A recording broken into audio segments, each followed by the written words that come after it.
today we are going to learn how to say bye in Polish, and I have loads of different ways to show you today. So I'm really excited. If you haven't seen the video on how to say hi in Polish, here's a link. It's worth checking it out. Or how to say how are you. You have a link here as well. So without further ado, let's get started.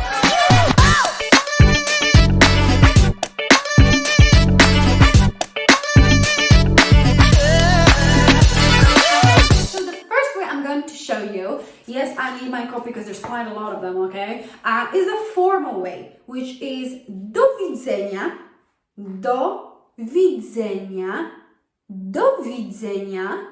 So it's quite formal to say. You can say it in an office, you can say it if you're, for example, in your parents-in-law, for example, you can say do widzenia, just to be very polite, because it's a very polite way to say it and quite formal as well. You wouldn't really say that to your friend, but in a formal situations you will. And it basically means do widzenia, widzenia. It means until the next time I see you, until the next seeing, do widzenia. And now number two, if you want to say this way but adapt it to your friends, so you can say it to your friends, it will sound like this. Do zobaczenia, do zobaczenia, do zobaczenia. Or a variation, because we have lots of variations in Polish language.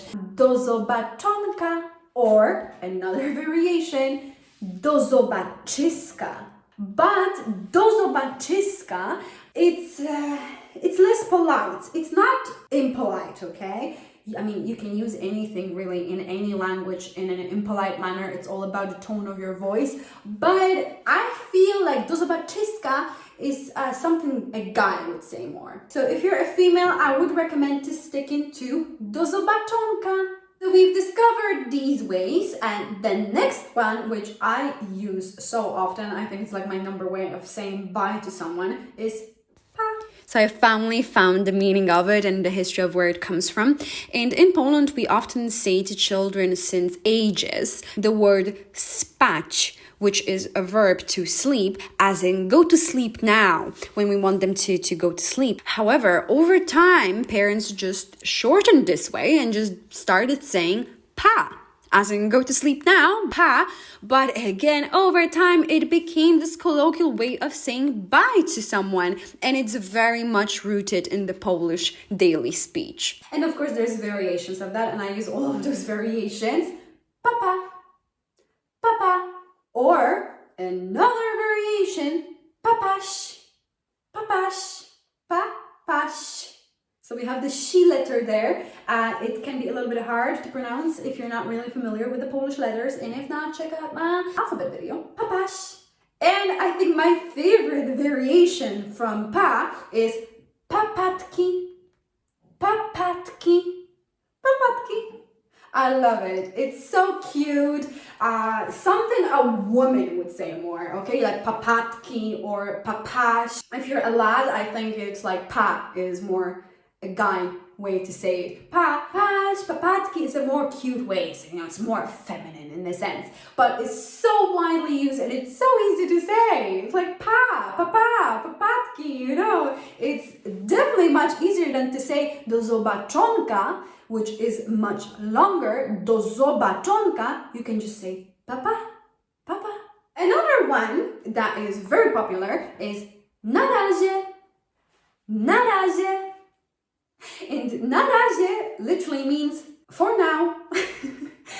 For now, that's the translation, but it basically wants to say that for now, it's enough to see you. So for now, thank you, bye-bye. That's kind of where the ideology of narazie comes from. When we say that, we don't think of this ideology, we just think of bye, okay? It's like till the next time, like narazie, narazie, narazie. And of course, there's variations of that. So a variation of narazie is narka, narka. So narka, narka. There is also another variation, nara. Nada. But nada, you have to be very careful how you use nada, okay? Because nada can be used in a dismissive way. It's like, Nara is like, go away, like bye, I don't want to look at you anymore. Like nada. Okay, nada. Like if you had, for example, if you had an argument with someone and you know, like you're going, like you're done with it, like you're done, you can say okay, nada. Nada.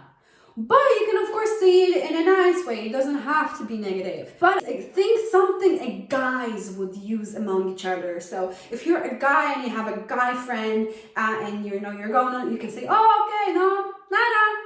This way is fine. And I think guys amongst each other, they use it more often. That's what I've noticed with my friends. So if you're a guy, by all means, go ahead and use it with a guy, but don't use it with a girl. There's actually a very funny variation. I think it's more regional, and I'm from central Poland, just like beside Warsaw. In a funny way, like, you know, let's say I said to my friend Narazie, and he can reply, okay, nagazie.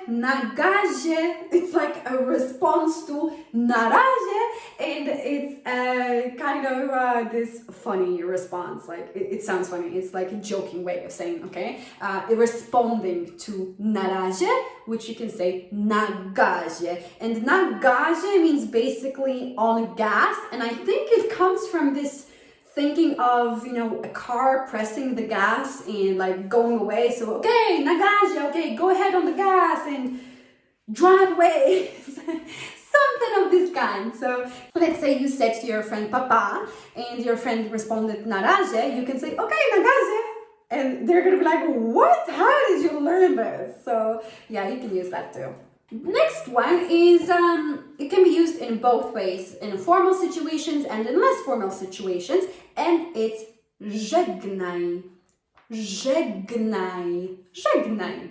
And żegnaj literally means bye. Żegnaj, but like bye in a way like, in its definition, it's a bye without further seeing. But of course, we know that if someone says to us żegnaj, we're most likely going to see them again. But for example, you could say it if you broke up with your girlfriend or boyfriend and, you know, you did it amicably, hopefully, and you were exchanging your last text message or phone conversation or face-to-face conversation, you can tell them żegnaj. Because you know that this moment is a departure that is, the next time you're going to see each other, it's not going to be the same. It's going to be on a different level. So if you ever break up with anyone who's Polish and you do it nicely, just at the end tell them, you know, żegnaj. Żegnaj and just, you know, this soft tone of voice, not dismissive. Just don't, please be careful with your tone of voice, because Polish language is very sensitive to the tone of voice. Żegnaj, not żegnaj. But you can say it to your friend. It depends how you say it, okay? But it's another way you can use it. Another way that is more colloquial, again, you would use it more with your friends, is bywaj. Bywaj. Bywaj. I don't really think you can translate that. Actually, bywaj comes from the verb być, which is the verb to be in Polish. And it's actually a shorter version of this phrase we used back in the day, bywaj zdrów, which wants to say be healthy. But nowadays, if we use it more often as just bywaj. It just means bye. Bywaj, bywaj. Not as popular as the other options, but it's an option. So bywaj. Another two ways I wanted to show you, they're more religious. We've discovered in the last video that Poland can be quite religious, and they have their religious ways of greeting people, and they can also have religious ways of saying bye. So you can say z Bogiem. Z Bogiem. It's a religious way to say bye, but it can be used with your friends too. It doesn't have to have this religious connotation to it, and it means basically with God. Like, it's like go with God. Go in peace with God. Z Bogiem. God have you in his hands. Z Bogiem. It's an option. I don't think young people use it as much among themselves, but I mean, if I would have a foreign friend who would tell me z Bogiem, I would be, wow, I love you, man. Like, you really get into the culture and you know those little ways that maybe I don't use them, but yeah, they exist. So there you have an option, z Bogiem. And another way that can be used, it's less religious, but can be used in religious situations too, Bądź, zdrów. So there you go, we have Bądź, zdrów, which came from the older version of Bywaj, zdrów, which then got adapted to just Bywaj. So you see how each phrase and word has a little bit of history in it. I find that very fascinating. Bądź, zdrów, bądź, zdrów, bądź. You see, the G actually changes in the phonetic way to chi. Bądź, zdrów. And the V changes to F sound. That's like a topic for another lesson completely, but anyway. Bądź, zdrów. And that basically means be healthy. Okay, and the next one is strzała or strzałka. It's a little bit hard to pronounce, so let's focus. Strzałka, łka, strzałka or strzała, strzałka, strzałka. And that basically means arrow. I know, right? Arrow. But yeah, in Poland we can shoot off like an arrow. So I suppose that's where the phrase comes from. But it's very familiar and you will definitely use it with your friends. So if you have Polish friends, by all means tell them strzała, strzałka, strzała, strzałka. Another way is trzymaj się, trzymaj się. Trzymaj się. Trzymaj się. That basically means take care. Trzymaj się. Next one is do następnego. Do następnego. Do następnego. Do następnego. And that basically means until the next one. So until the next time I see you. Do następnego. And there's other ways that we can say bye. Like we can say siema, which we know is for hi, but you can use it for bye as well. Siema, yo, hello. You can use actually those ways to say bye too that we've seen in the last video. I often use ciao. I know, it's like, I don't know if it's because I've studied Italian before or something. I use ciao, and you will hear people saying ciao. Like, we do use those borrowed ways from different languages. So we don't say ciao, like the Italians. We don't say ciao. We say ciao, ciao, in this Polish way of saying this word. So, ciao, I use that often. But of course, I encourage you to use the Polish ways. And that's it for this video. I hope you really enjoyed it. If you did, let me know in the comments. And I'll see you in more videos of this kind. But next week we might do something on the verbs. I haven't decided yet. So I'll see you then. Ciao!